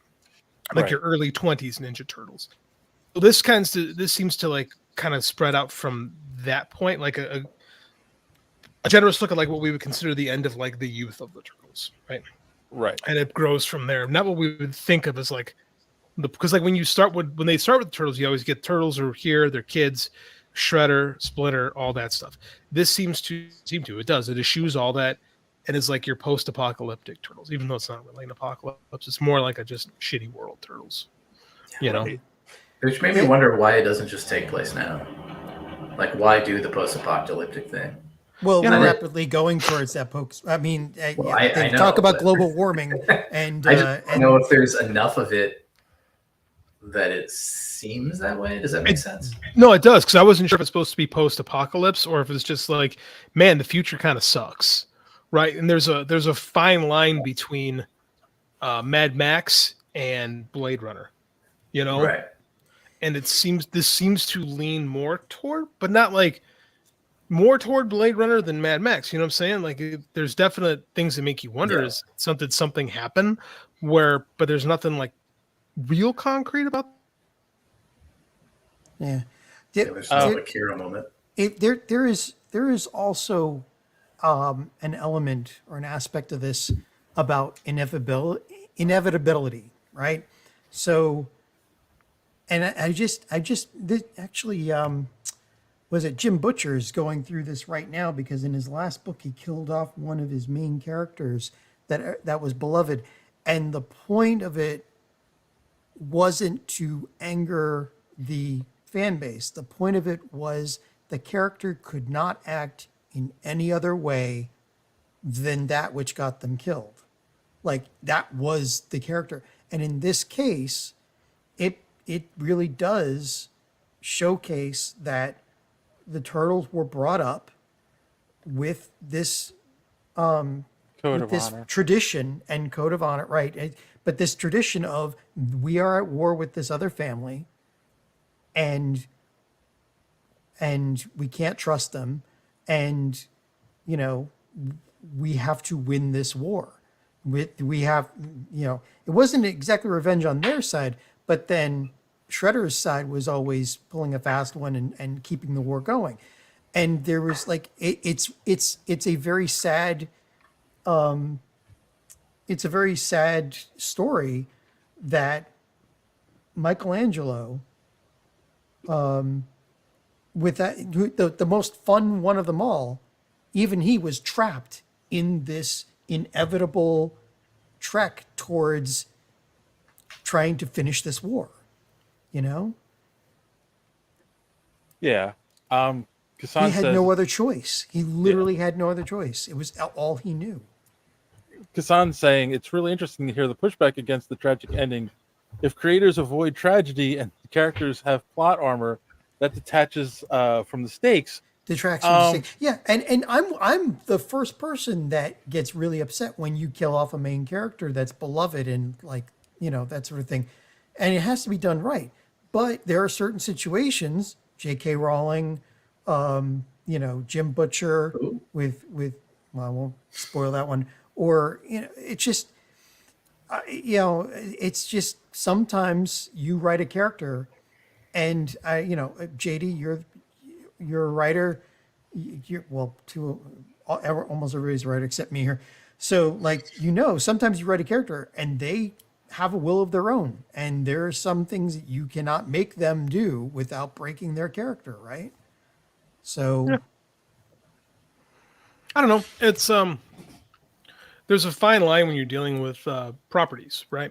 And the fact this is an Eastman Laird story that's not even basically, it's pretty much out of continuity thing that you can break the toys a little bit, knowing that they're not actually breaking them. Right. This almost feels like a DC. Like this is very much like a DC story. Like I compared it. Yeah, it's very much an Elseworlds. It has a lot of elements of like I said, Kingdom Come or Dark Knight Returns or those kind of things. So it's nice. Dark Turtle Returns, like you said. Dark Turtle Returns. Yeah. It's nice to see these characters in a different environment, right, and see them different.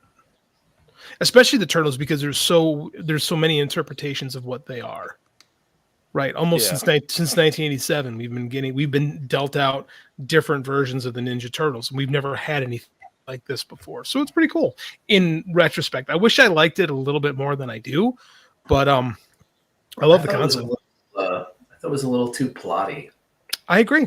Not enough character moments. There was very dry. Kind of too much going on, and I was like, I don't necessarily need all this. So could have used some air to breathe, maybe a few more issues to work. I don't know about a few more issues. Not necessarily, just a little less tasks for them to accomplish, or I don't know. Yeah, there's not enough, and I don't know if it's because Michelangelo's on his own and just kind of his mental ghosts of his brothers, but you don't really get a lot of action and character play between anybody. It's almost like this could have been like a lone wolf and cub kind of thing, but there really was no cub till the end. Like there wasn't enough. Spoiling my recommendation for later. My bad. There wasn't enough of Michelangelo feeling things that weren't just like superficial, right? Like I didn't get a lot of character, not character beats, because again, it feels very like story driven. Right, like this happens, and then this happens, and then this happens, and then this happens, and not a lot of room for the characters to kind of like breathe a little bit and like get to know each other. Like we don't really have like a moment with Michelangelo and April, right? I mean, there are three writers. There are three writers on this book, and that would be my guess. It feels like Eastman and Laird are telling the other guy, "You got to hit these beats," and then those are the things he's focusing on. So, it makes sense that this is the result. Which, to be fair, the original Ninja Turtles book wasn't really known for its characterization. It was very, like the stuff that I have gone back and read, it is very plotty. So, and that's kind of like, I think Tom Waltz, like, remember Andy Schmidt was editing the Turtles when I was taking his classes for comic experience, and so I was following up on it, and I never felt like it was lively enough to be a Ninja Turtles thing. It doesn't have to be like childish, but I want these characters to feel more lively when I'm reading them, and in this case I get it. Michelangelo should be somber. He's probably like middle-aged mutant Ninja Turtle at this point, maybe 30 something. Yeah, exactly. But I mean, like, it'd have been nice if there was like more interaction, more people, more like characters for him to play off of. It just didn't deliver in that aspect for me. True. And I mean, is he 30s? I don't know. Didn't you mention that he was 100 at that point? He can't be, because April's not dead. True. Yeah, the daughter said that, but I assume she was just being hyperbolic. Yes. Facetious. Yeah. Because they make April look old in this, like, but not 100. Not 100, right. So I don't know. That's a good question. At least 16 years, in the future. It was an interesting concept that they were continuing to mutate. Like, what would they become later? That was it. I did like that, how Michelangelo's continued to mutate. No, because we're talking about Karai's son, so he might be about 50. Yeah, that's what I was thinking. They're probably in their 50s. Yeah, and that was a good touch. That fall should have killed him. It didn't because he's still mutating. And then that's also when you realize like he's much bigger than everyone else at that point too, right? Like, you know, they never made the turtles look huge or anything like that in the comics. They were, you know, Teenage Mutant Ninja Turtles.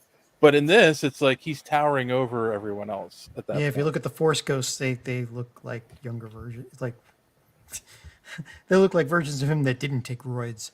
So they weren't drawn by Jim Lee. Did it bother anyone else that? Okay, so April has a daughter, right? So then you're introducing sex into the Teenage Mutant Ninja Turtles, and the turtles don't have anybody to fuck except each other. So that was like just really worrisome to me. What is it? I think some turtles like frogs can asexually reproduce, and that's fine if that's he what ain't they talking want about. to do. He ain't talking about totally reproducing. Cool. I'm talking about having a good time. Poor turtles never got any tail. we don't have to bring that into it. So John is just like the turtles. As I understand it, Eastman sold his shares from what I've seen. Eastman sold all of his shares for the Turtles to Laird, and Laird sold them to Viacom, which is now Paramount Global. Nickelodeon. But as I understand it, they still retain some rights to they can release comics. Yeah, they can independently publish. So that's what I was talking about earlier about how important they are. So both of them took different paths, and this is after the Ninja Turtles becomes like really popular, and they make all their money, and they no longer have time to make comic books anymore because they're, you know, dealing with lawyers and shit like 24 hours a day. So Eastman goes off and creates something called Tundra Publishing, which was a short-lived comic book company. It only lasted from 1990 to 1993. He spent $14 million on it in 3 years. Wow. This sounds like a failure, and it was a spectacular failure. But it brought us things. Okay, it was the first publisher of From Hell by Alan Moore and Eddie Campbell. Phenomenal graphic novel. Madman by Mark Allred. Oh, okay. It was the first publisher that did Understanding Comics by Scott McCloud. Probably one of the most important comics that's been produced in my lifetime. I mean, I first found it in college because someone was like teaching it, and I just bought it in the college bookstore. So a lot of important things like came out of that, even though, you know, it ended up being a failure. And I think Kitchen Sink ended up buying all their properties. And then Laird went a different direction, and he created something called the Zurich Foundation.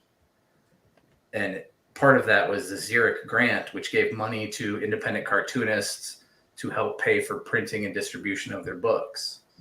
And that went on for like 20 years, and that would give out twice annually prizes to dozens and dozens of cartoonists. And from that we get, I mean, Jeff Lemire was a recipient of that. Tom Scioli, like lots of cartoonists that are still active today and making like comics. So that's just part of just like the important stuff that they like did. That's kind of incredible. Yeah. If you ever watched the Toys That Made Us on Netflix, they talk about the Turtles, and obviously they don't get into the comics because it's more about the Playmates and stuff. But there is a lot of like how you said Laird sold all his shares because he got tired of dealing with all of the garbage around it. Like he just wanted to make comics and stuff, and it was all like, oh, we want to have a live show, or oh, we want to reboot them again, or we want to make them dance with iced tea or vanilla ice or whatever. Vanilla ice. Whoa. Yeah, Ice T was not Ice-T. dancing with Ninja Turtles. Come on. True. But the deal that they do have where they can still release comic books, you can't get that kind of deal anymore, right? Depends on how powerful you are. Depends on how powerful you are. The Viacom wanted the property. That's what Jeff Smith has the same kind of deal for Bone with Scholastic. Bone. He's like, I want to keep. There was supposed to be a movie. he's like, I want to keep putting out the complete collection under my own cartoon books. Right. And they're like, how many do you sell? And he's like, I don't know, like 80,000 over there. Like, yeah, we don't care. Yeah. So, That's not even like that's like okay, fine. That's not even worth Scholastic's Well, time. and the thing is, Viacom doesn't want to make comic books. They just want to make cartoons and yeah, they want to that kind of license. stuff. They Yeah. want to get licensing And fees for other Yeah. people making comic books. Yeah. So it makes sense. All right. So then let's get back to the book a little bit. All right. So we all kind of said we were a little disappointed in the ending. Yeah, John, I was I was you disappointed. I I was wasn't. bummed about it, but I wasn't disappointed. I thought the first Okay. issue was the best, and then I it agree. kind of, and then from there it's. well, what's When something you that get into flashbacks and stuff, it gets a little wobbly for me. But what's something we'll start with JD. What's something that you really liked in the book, like stood out as like, oh, this was a good idea or cool concept? I think the whole concept works on its own. Like when you go to that's why I wanted to read this thing. I think the bare bones concept of like the final turtle, right? Yeah. Like I just or like the Omega turtle, if you will. I'm gonna keep coming up with these goofy names. Like Nice. I just like the concept of it, and I like the bare bones of it. Like when I explain the story, there's nothing I disapprove of. The Shredder's grandson finally took out the turtles, and the one left. It's like Charles Bronson, right? The one turtle remaining is going to get revenge, right? That all works. It's in the execution that kind of gets me. You know, I think the plot is fine. I like the plot. I like the concept. I love the high concept. It's the character stuff that loses me. yeah, the black bandana, all Yeah, the it's weapons, perfect. Mhm. awesome. He's How about you, Chris? he's the angry middle-aged radioactive. What's something that you really liked about the book? I guess I would just agree with JD. I liked that. I guess I liked that April was there, so there was somebody else. Yeah. I wish they had more to do together, maybe. Yeah, I agree with that. But it was good to have at least like one more person from the past that was around to understand what he was going through a little bit, I guess. Okay. How about you, John? I actually think they could have mined this a little bit more. Like you guys were saying that they should have expanded on the relationships and, you know, had some moments together where they could have, you know, given us more about how they related to each other at this point in their lives. I think they could. There's with Stockman still there and his relationship to Shredder's grandson and all that, and the state of the city. And like we said, we weren't told why New York was already underwater, although it's, you know, reality is rapidly catching up to that. Probably guess. Yeah, I mean, you know, like it's just there's a lot of stuff that they could mine there, and they are. I mean, the IDW's come out with was it Lost Day and Lost Years and a couple of others, and they're doing the. Yeah, they'll milk it. Don't worry about it. They're not dynamite, but they will certainly squeeze it for all it's worth. Yeah, but they could have done more like with this progenitor story. So I don't know. I'm not disappointed with it. Again, like I'm looking for things that are uplifting in my given my life right now, but I still think it's well worth a read, well done, and very well done. It's just like you said, like you guys are alluding to, it's kind of brief in places where it should have been more introspective, or, you know, should have been deepened a bit. Okay. Dave? There was an underlining theme I didn't pick up on until the end, and I kind of dig that they did this, and it's that Mikey can't die until he's finished. There's so many times in the book like that something could have killed him, and it doesn't.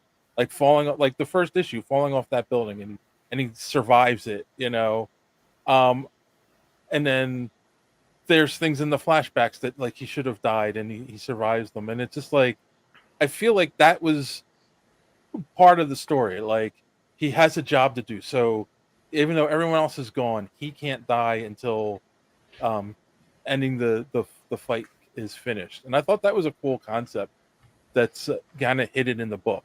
So I enjoyed that. Yeah. Yes, again, the leap home. And again, I like the flashbacks and how they were done in like the original style.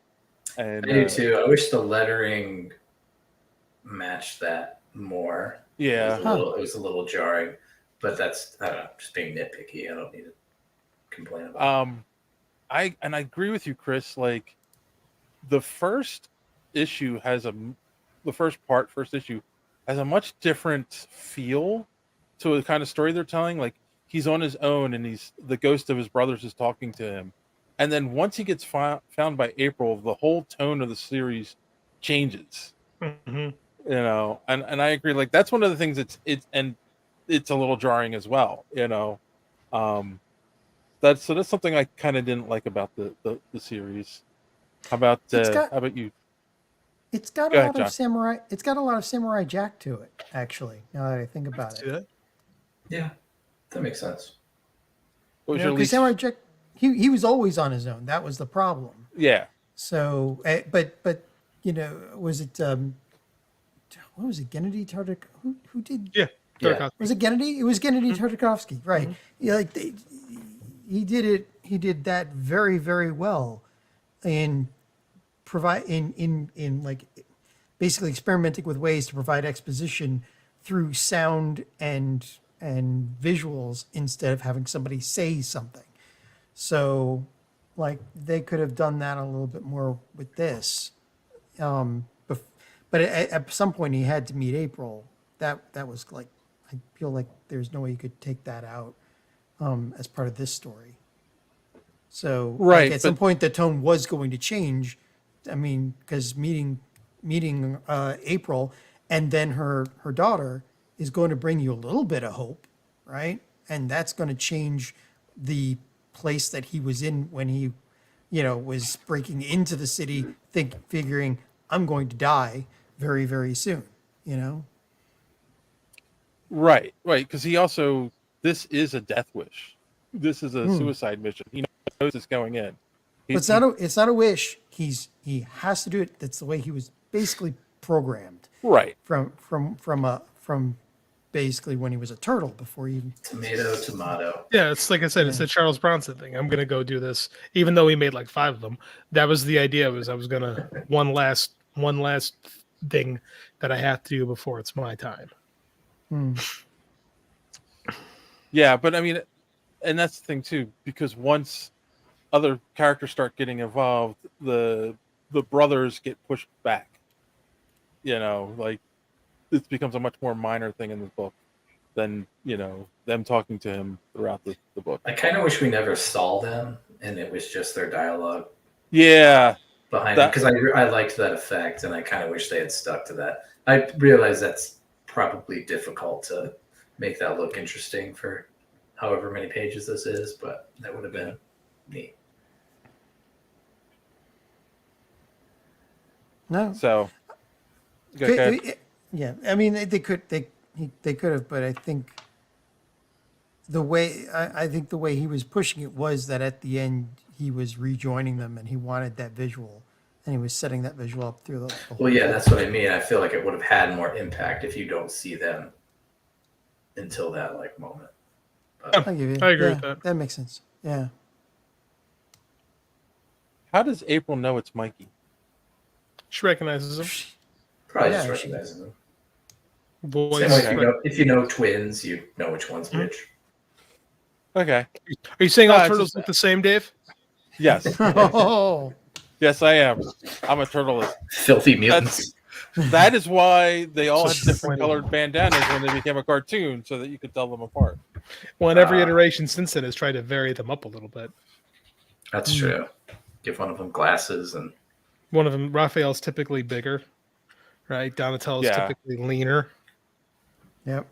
Michelangelo's usually And the shortest. And Mikey's eyes are usually the ones that are going like Crazy eyes. googly eyes. Yeah.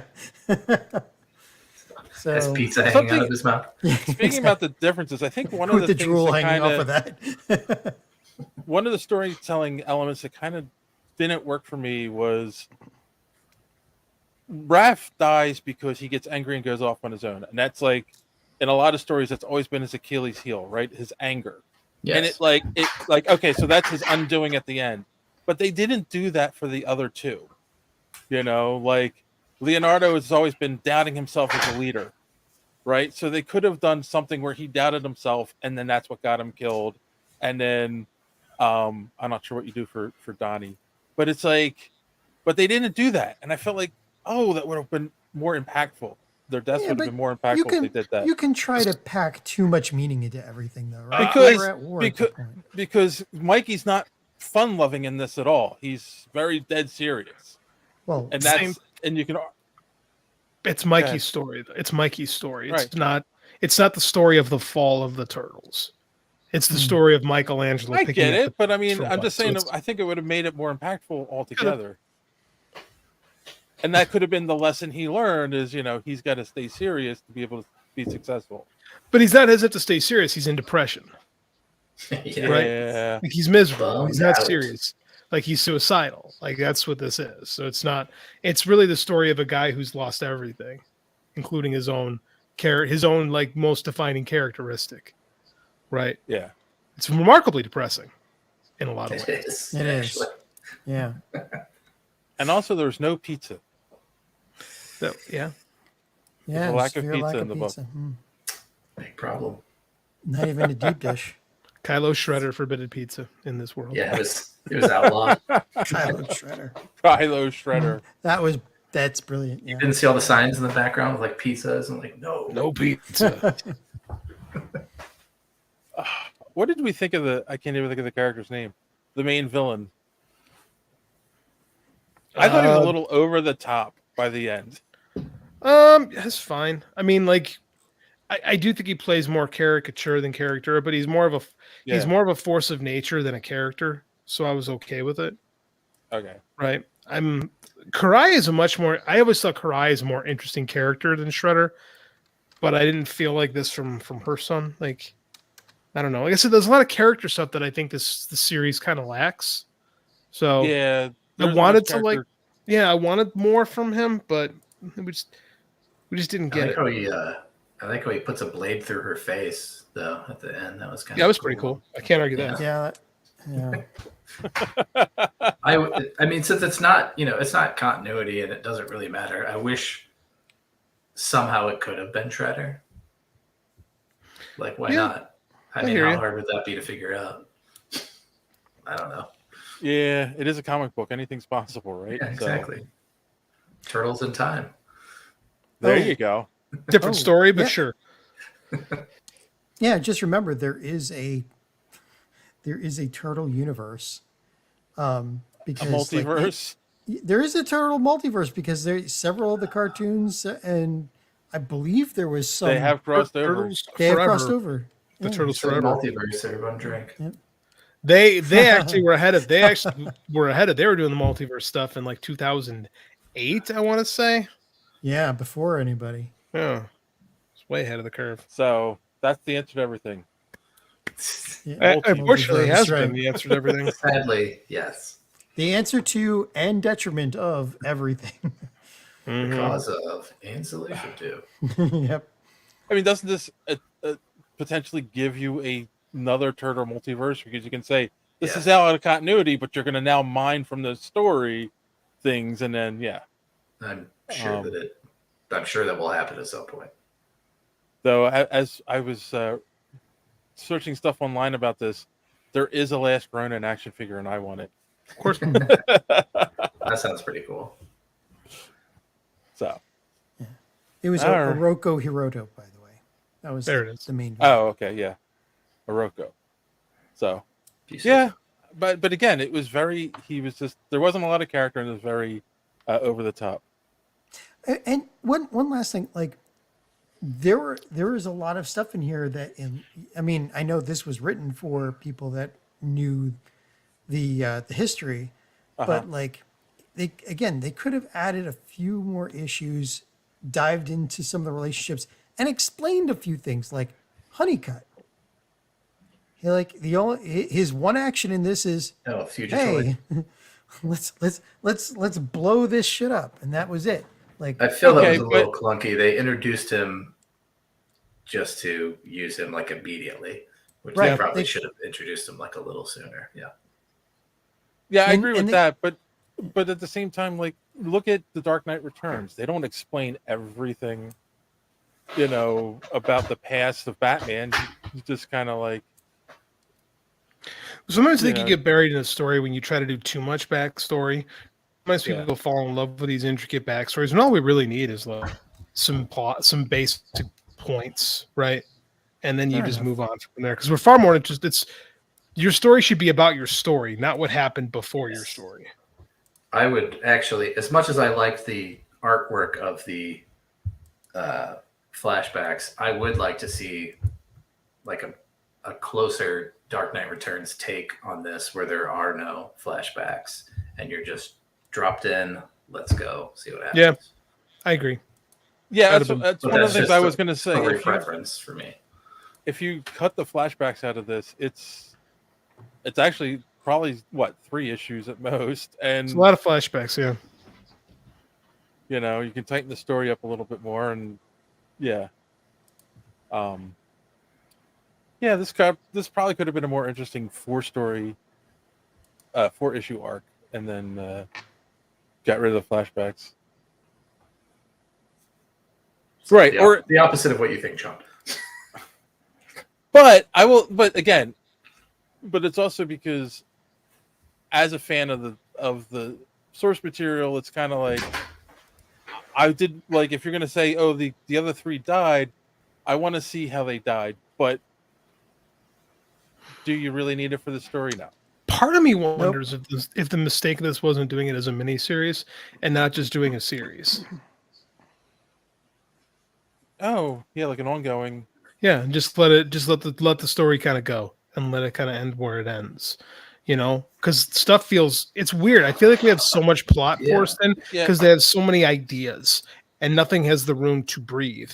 Whereas if this had been, worth the stories, a lot more ground to, one, maybe hit some of those flashbacks in without being so over the top with them. 2, let Michelangelo kind of breathe in this new world, because this new world has no, I just said the analogy, but I'll say it again, breathing room, right? There's no room to really kind of grow and become something unto itself. It's just kind of there, right? Oh, I got a new one. T for turtle. V for Vendetta, T for turtle. Oh, boo! Lame.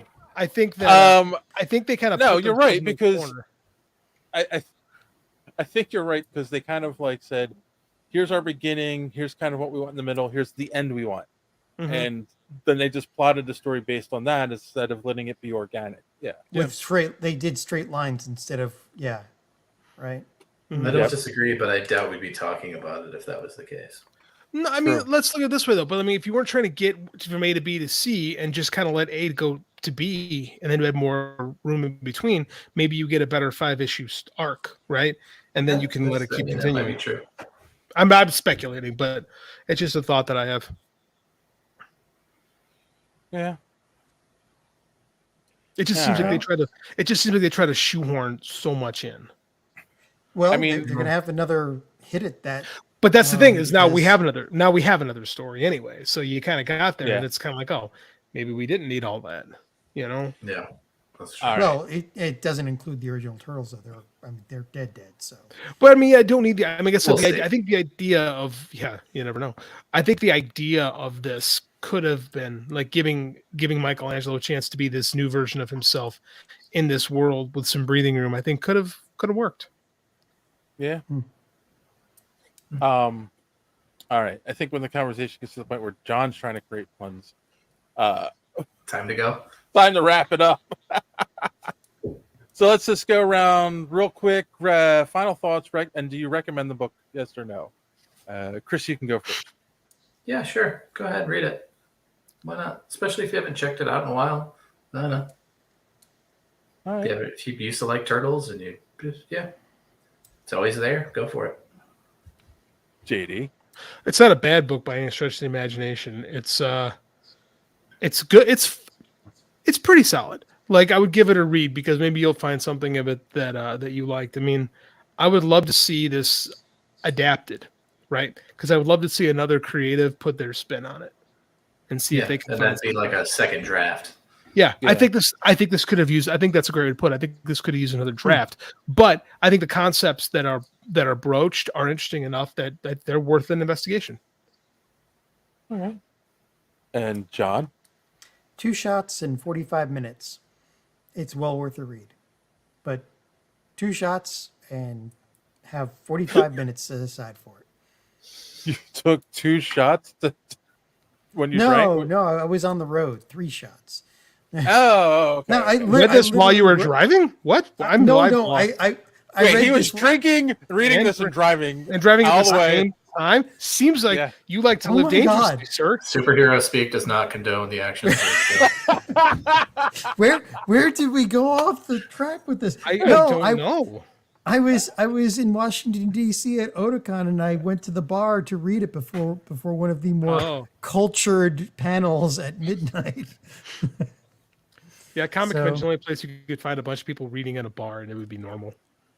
Oh, dude! Almost every if you weren't I know. cosplaying, you were reading. They were reading like manga or It's that is the only social experiment that can. Because if you're reading at a bar, normally you're like, "What's with this loser?" Like, but if you're at a comic convention, it's like, "Oh, that guy's reading. Of course he is. He got all these new books." You know, it's weird. Comic fan. I used to have a Friday night thing after work where I would go to a bar and read. So, thank you for that. I'm not saying anything that nobody else already said. All right. I highly recommend it. I thought it was fun. Not fun, but I thought it was interesting. It is the fun. Fun is not what this book is. It is the most fun Ninja Turtles property ever put out. It is the Dark Turtle you need help, Returns. Dave. It definitely, and I kind of feel like if you're a fan of the original run of the books, and this would be a good bookend. Like if you have the original, collect it, and then this would be a good bookend to it. And then if you're not a fan of any of the interpretations since then, you can forget them all. This is it. I think that's probably the best way to look at it. This is the end of the Eastman and Laird Ninja Turtles story. Right. Exactly. That's exactly what it is. Yeah. If your experience with the Turtles is the 1987 cartoon and that's it, stay away. Yeah, stay far away. All right. Well, let's wrap this one up, guys. Let's go around. Did you learn anything this week, or do you have any recommendations? And Chris, you can go first. I never learned anything, so no. I forgot to bring it in the room with me, but my recommendation would be we know Eastman and Laird were huge Frank Miller fans. Mm-hmm. Those were especially his Daredevil run. Those were his famous their favorite comics. You can get those in trades; they are good. But Frank Miller's favorite comic was Lone Wolf and Cub, and I would recommend that. Dark Horse has all kinds of versions that you can pick up, omnibuy. They're great. So that's it. Ooh. I don't have it to show, but it's because I forgot to grab it. All right, JD. I think if this series had stolen more liberally from Lone Wolf and Cub, it would have delivered a little bit better. Yeah. Right. If you like The Mandalorian, you'll like Lone Wolf and Cub comics. That's a great yes, because that's what it is. Yeah, 100%. I haven't learned a goddamn thing, as per usual. I will recommend you go see Teenage Mutant Ninja Turtles: The Next Mutation, because I saw it this Saturday, and I am looking forward to discussing the show discussing the movie in the next show. Interesting. Okay, John. I will recommend watching My Adventures with Superman on Max, formerly HBO Max. And if you are watching, if you are watching One Piece, when you get to the Long Island mark, skip to episode 226, and you will save yourself a lot of either alcohol or joyless watches. So there you go. That's it. John recommending something to avoid alcohol. That's highly unlikely. Alcohol's expensive. You got to use it at the right time. That's not the right time. That whole arc sucks. All right then. Wait. John has a recommendation.